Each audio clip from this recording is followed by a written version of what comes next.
We are back here at my parents' house, and we are shooting part 3 of interviewing my parents, of talking to them about some questions that I asked my audience, asked a lot of you guys out there, and a lot of my clients that I'm working with right now that gave me a call because of the YouTube channel. And so I asked them some questions, wrote all their questions down. We're gonna be talking about traffic, tourism, different stores that we do have, stores that we don't have, stores that we wish, or they wish that they had here in Durango. We're gonna talk about different shops. Were they able to find a good barber here when they moved here? Were they able to find good specialty stores? What was the snowfall like, and how did it prevent them from doing certain things as a retired couple in their 60s? We're gonna talk about, are four-wheel vehicles necessary? We're gonna talk about larger cities in comparison to here. We're gonna go through many different nuances of larger cities compared to here. They used to live in Southern California. They used to live in New Mexico in the Albuquerque area, as well as they grew up in Nebraska. We're gonna talk about the safety. Do they feel safe here? Talk about some crime stats here as well. We're gonna link some other videos that I've shot in the past in relation to a lot of the subjects we're talking about. So that way, if you're curious about any subjects we're talking about, you can go and watch another video on that topic after this video. We're also gonna talk about the size of Durango, how it affects some of the things they wanted to do, if they feel like it's too small, if it's too big. We're gonna talk about traffic and so much more. So let's head in there, talk to my parents, introduce you, and dive right in. Let's jump in. Guys, if you're even thinking about moving to Durango, give me a call, text, email, days, nights, weekends. Like I mentioned in other videos, we're more than happy to put the drone in the air, give you an area tour if you haven't seen a specific area you're looking at in the videos you're seeing. More than happy to do a home walkthrough as well as a drone tour of a specific property for you. So give me a call, text, email, days, nights, weekends. We've got your back when it comes to moving here to Durango, Southwest Colorado, as well as New Mexico. What are your thoughts on traffic here? Again, they moved from the Albuquerque area, so used to way more traffic, and lived in Santa Fe, lived in other areas, but what's your take on traffic here? Well, we also lived in Southern California at one time, so there's a huge difference between the amount of traffic. I think one of the things that you want to remember is that the traffic here is not the same because we don't have interstate coming into Durango. However, I will say this: they just built a new roundabout coming into town from Albuquerque, so we shall see. They haven't opened it just yet, and I don't know how people are going to do with that roundabout because I think it looks confusing to me, and we'll see how that rolls. That's coming off of 550. Right, coming into town. It used to be just coming to a stoplight, go right or left on Highway 160, but now it's that roundabout thing. But we'll deal with that when it comes. I think the traffic is probably relatively easy to navigate around. I think the roughest times are probably when school gets out, maybe around between 3 and 5. There seems to be a lot of traffic on the streets going downtown, even though if you're, and that's on 550. Main Street, it's a tourist town. You're going to have people. It's not terrible. But again, it's a slower pace. It's not Albuquerque. I mean, Albuquerque is really fast paced. Get out of the way, you're going to get hit. Durango is, I think it's pretty laid back. People are pretty chill. And I think there's a lot of people riding bikes. And so I think for the most part, people are pretty cognizant of what's going on around them. Well, and a lot of the bicyclists and runners, if there's a river trail, and that's where a lot of the exercising people will be. But it parallels 550 going all the way through town, because Durango's kind of a long town. It's in the valley, it follows the Animas River, and there's 4-lane highway, 550 going north, and usually that's pretty 2-lane each direction, And that is two once you get into into the until valley. you get So anyway, that can be very hectic. A lot of traffic, but it goes smoothly. It flows. It does. I agree. Smoothly. So I they've think done a good job. Where you hit your traffic is if you're going east out of Durango towards Bayfield, that's pretty heavy traffic. And likewise, when they're going up in your neck of the woods, going towards Purgatory, at least I think probably the first past Dalton Ranch, that area up there, that's pretty heavy stuff too. So part of the challenge is, as you get into that mix, is like where we live, we could use a few more stoplights where we live to get out, because it's challenge sometimes to get out because there's so much traffic that's going out of Durango. Yeah, it's increasing. The amount of traffic is increasing. In my opinion, is in the summer. We get over 1 million tourists every summer, and I think in the summer it really picks up. Like right now, July, June, mid-June through early August. It really basically when kids are out of school. I think the traffic really picks up. The other point I'll mention real quick is that I've got several videos. We'll throw them up on the screen again where I talk about specifically the traffic. And then backing up, when we were talking about the snowfall, I wanted to mention that really where it climbs in elevation is really as you're getting, let's just call it 10 minutes east, basically, yeah, about 10 minutes east of town, it starts getting up over 7,000 feet. And then as you're about 10 minutes west of town, climbs in elevation. As you go south, there's really, it goes up by 50 feet and that's about it. And then it drops down. And then as you go north, it really starts climbing in elevation once you get past James Ranch area, which is Purgatory. Well, yes, past Purgatory, but really Purgatory is almost 10,000 feet. Okay. So all that mountain area past James Ranch, it starts climbing in elevation, and you get more snow as you get up past there. But anyway, just going back to these questions, does the fact that Durango has a significant amount of tourism bug you, everyday life? Do you feel like it gets in the way? What's your feeling on tourism here? I don't feel it gets in my way because we live we live out kind of away from town downtown. A tiny bit. Yeah, we're not downtown, but what were you going to say about it? Well, I was going to say, we lived in Santa Fe, which is, a little bit bigger than Durango, but boy, talk about tourist saturation. I mean, when we had people from our neighboring state of Texas come, I mean, it's like everybody's license plate was from Texas, and the streets were just packed and trying to navigate. And you go downtown. Are referring just to the downtown Santa Fe? Well, area? I think that plus even the roads coming in on was it Sirius Road and those. So, but are you relating? How do you relate that to Durango? I don't think it's nearly as bad. I think it's. This is a. Durango's better. I don't think that to me, I don't notice the tourists as much as I do the commerce, the big trucks and the things that are going around because there is a lot of freight coming through. There is, I agree. More so on 160, I would say. Again, exactly. if you're looking at a home right off the highway, on 160 you're gonna have a lot more than that. Than 550. It feels like. Right. I think 550 is probably more tourist traffic and motorcycles, going to Purgatory and Silverton and Uray and that. It doesn't bother me because it's so fun living here, and it's so beautiful that I don't even pay attention to the traffic. Yeah. We want to go to this location because of this event, and so we're on our way. Yeah, you deal with the traffic when you get there, and I think it's nice. I think a 20-minute drive doesn't feel like 20 minutes here, whereas in Albuquerque, you're just like trying to get there. Yeah. I agree. And Rand and I live in this home. We live on the south side of town off of 160. And Jon and his family live north of town, about not 10 miles north. And it takes me 25 minutes to drive from our house to get to his house. They're pretty close to Three Springs. Yeah. To give you context. Yeah. So to get up to, we're up just past, in the area of Dalton Ranch is where we live. So she's talking, south all the way up there. Yeah. And that's just one long shot up there. So it's really never a bad commute. I think it's just like I said, if you can avoid the 2 to 3 hour crunch there from like 3 to 5, 3 to 5:30, I don't think it's an issue. I'm trying to think. It feels a little more congested, if I'm going to say that. Yeah. Once the 550 and 160 split, and you start going through Durango proper, from that point to maybe at least the rec center or city market, it feels more congested sometimes. Yeah. But it is what it is. It's not bad. No. Yeah. Are there tire shops, barber shops, nail shops, just all the kind of everyday stuff that you guys want to do? Again, in comparison to other places you've lived, are you seeing just stuff that you really want, or are you missing some stuff in a smaller town?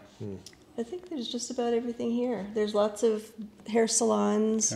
And nail shops, and I assume tire shops. We haven't had to get any new tires for a while. I think the challenge is if you have a specific make of car, there might be a challenge getting parts and service for that kind of car. So you want to make sure ahead of time. You can because we have an older car that we bought that we use a Volkswagen Eurovan camper and. it's been really difficult to get that, parts and service. We figured out kind of how to do it, but we're getting by. But it's like, well, that's a problem, because if I didn't have eBay, primarily eBay, I probably would not be able to have that vehicle. The other kind of thing to think about is that the shops are available, the amenities that you talked about. But you might have to look a while to get what you want. I mean, like for me, I went through 2 or 3, I'll call them barbers. Some people would call them, men's hairdressers or whatever. But this is a true barber, and I just finally this last year found somebody that he gets how I like my haircut. Yeah. So I'm like, okay, that took a 3 or 4 year journey. And I went to a number of different barbers, and it was like, wow. So that could be anywhere also. That could be anywhere. But I mean, again, we don't have as many to choose from. Not as many choices, sure. Yeah, and I think that the prices, I don't know, comparable prices for women's stuff. I mean, it seems like you pay a pretty competitive. Just recently, the one hairstylist that I had been going to, she's now up to $70 for a cut. And my hair's not that long, so. Yeah, no, it's good. So, a lot of people that I know of have resorted to having their spouse do their hair for them. and so it is what it is. Or cut it yourself. Or cut it yourself. But which I started doing in COVID. Yeah, but not anymore. Yeah. So let's move on. Let's do that. Let's go back to winter a little bit. You feel like snowfall prevents you from traveling to do all the stuff we just discussed? Getting your hair cut, getting the groceries, maybe talk about Edgemont, living in Edgemont versus here. I'd say rarely. Okay. Rarely. I think the only thing that has impacted us is if we wanted to go to visit our family that's in Albuquerque, or we were going to fly out somewhere and had to really watch the weather. I agree. For travel here in town during a snowstorm, we just wait until it passes and the snowplow goes through. Then we can go. Perfect. Again, if you know how to drive on ice. And having a 4-wheel drive, I think, is important too. I will say in Edgemont, I feel like there were times, well, and I'll ask that actually. I feel like in Edgemont, you guys, there were times where you wouldn't go shopping if you got a foot the night before. Right. Would that be? Well, that's true also. Valid? I mean, we didn't have to get out because we were tired. We didn't have to get to work. Yeah, I think if we had to go to work, it might be a different thing. I think I wouldn't be living there, or we'd be using chains, or we'd have different tires on our vehicle. I think you could get by with an all-wheel drive vehicle here in town. Okay. I think if you had a lot of snow, I think you're going to need a 4-wheel drive, and you're going to need, I don't know if people use snow tires here. I think they might use all year-round tires. I've got year-round tires on mine. Yeah, but when they go up north, it's required that you have chains. Right. I've never seen anyone with chains on in town. I've never seen it. Yeah, I don't think up north for sure. Yeah, but I've seen a number, like you said earlier. I've seen a number of people that have gone off the road because of the ice. Yes. A lot of people. So it's like, and again, people. Yeah. They don't think about black ice, or they don't, they go somewhere and it was fine, but it rained and froze, and then they're sliding all over the place. And it's like, I think it better be wait until it thaws off before you get out. But yes, it has affected us, our decision to leave on a certain day to drive to Albuquerque to see our daughter. One time when I was visiting my family in Nebraska, I drove there, and I couldn't Wolf Creek Pass on east of Pagosa, right by the I-25. They had so much snow. It's a tough one to drive through. There's no way, so I couldn't leave Nebraska for a few days, and then I ended up bypassing Walsenburg and just driving straight to Albuquerque, and then up the back way to Durango. So they get a lot. And while we're on that subject, everybody wants to know about skiing. We'll actually throw up on the screen right now the distance from downtown Durango to Wolf Creek, where we were just discussing, as well as to Purgatory Ski Resort. So you guys can compare, see the distance to those. And then going back to cars, you mentioned you could probably get away with all-wheel drive. What's your take on four-wheel drive? Do you need four-wheel drive? What's your guys' take there? If we buy a new car, I would like it to be, well, if we still lived at Edgemont, I would definitely want a four-wheel drive. Okay. 7,300 feet elevation, for example. Yeah. Here at this house, I don't know. What do you think? It's necessary? I think if you have two cars, one could be all-wheel drive and then it could be four-wheel drive. I think I wouldn't go two-wheel. No. Yeah, I think probably though just to be on the safe side in the winter, if you need to get out, you need to go to the hospital or you need to go somewhere, I think it would be smart to have some kind of four-wheel drive vehicle. Yeah, I agree. Even if it's a used vehicle, just to use for that purpose only. And you might not need it, but you'll have it if you, if you do. By the way, when you put stuff up on your screen, don't forget to put the distance to the Nordic ski area via CETA. Okay. And we'll throw that up right now. You might also want to mention the ski trails at the golf course if you haven't already done that. Cross country. Because that's one of the nice things about being here in the winter is we have access to stuff. I mean, as I get older, I don't know, a lot of you folks that are our age still do downhill skiing and you're just going banshee still. But for me, it's more, I'm kind of slowing down and feel like I just like a leisurely jaunt so I can throw on my cross-country skis. And a lot of people here are into skate skiing. A lot of people are into skate skiing. So, and they groom the trails for that at both of the places. And it just makes it real accessible so that you don't have to drive a lot. So yeah, definitely. Perfect. Do you wish you were closer to a larger city, or are you okay with the size of Durango? We're country. We're a small town. I grew up on a farm. Went to school in Loomis, Nebraska. Population 300. And then we've lived in like Southern California and different places. Durango is a nice sized town. Perfect. It really is. And I think because we can go to Farmington, to those other stores that I like to go to, that's fine. I can drive a little extra. Perfect. Well, and you've also got Albuquerque. Like when you go down to Albuquerque, you go to Trader Joe's, you can go to Whole Foods, you can go to some of the bigger stores there. And then, of course, Amazon is kind of Durango's go-to as well. Yeah. So there are probably some things that Durango doesn't have that you would have to go to a bigger city. But well, if you don't mind flying, you're just like we said earlier, you're only an hour to an hour and a half away from larger cities, and you can get your Scottsdale fix, or you can go and you do Colorado Springs or Denver. So again, we have movie theaters here. Yeah, sort it's of. Not. Yeah, two movie options. 20 seat. Two movie theater options. Yeah. And then, do you feel safe here? What's your feeling on crime? Have you had any bad experiences with crime? And maybe just give some comparisons to where you've lived before. So what's your take on crime here? And just safety. I feel safe. But I always lock my car and I always lock our house. Yeah, we just got used to doing that. Living in Pasadena, California. We lived in Albuquerque. That was Albuquerque too. We always lock everything. A lot of crime in Albuquerque. So we're just in that habit. We've never been affected by crime here personally. And I had looked up, there's a couple websites, maybe you already have shared this, Jonathan. No, please. CrimeGrade, crimegrade.org. You put your zip code in or your 81301. Yeah, or 03. Ours is 03 here. Right. And that gives you a map, and you can just look at that. Also, durangogov.org has some information, and Durango CO for Colorado, durangoco.gov/police is one. Oh, and this was good too. There's Neighborhood Scout, neighborhoodscout.com/CO/Durango/crime. That looked like a good one too to see. And so check that out. So the only crime I have heard about, I know when we lived in Edgemont, some of the contractors were leaving their tools, and they were getting hit by people who would come in and steal their tools after hours. Well, at lunch hour, over lunch hour. Over lunch hour, whatever, And I'm trying to think if there was one guy who was doing car thefts, I think, from the rec center at one time. I remember him. I can't remember how he got keys or something. I don't know how he did it, but shave key or something. Yeah, I'm not sure how it happened, but I mean, it's kind of like so rare. It's kind of like it just stands out.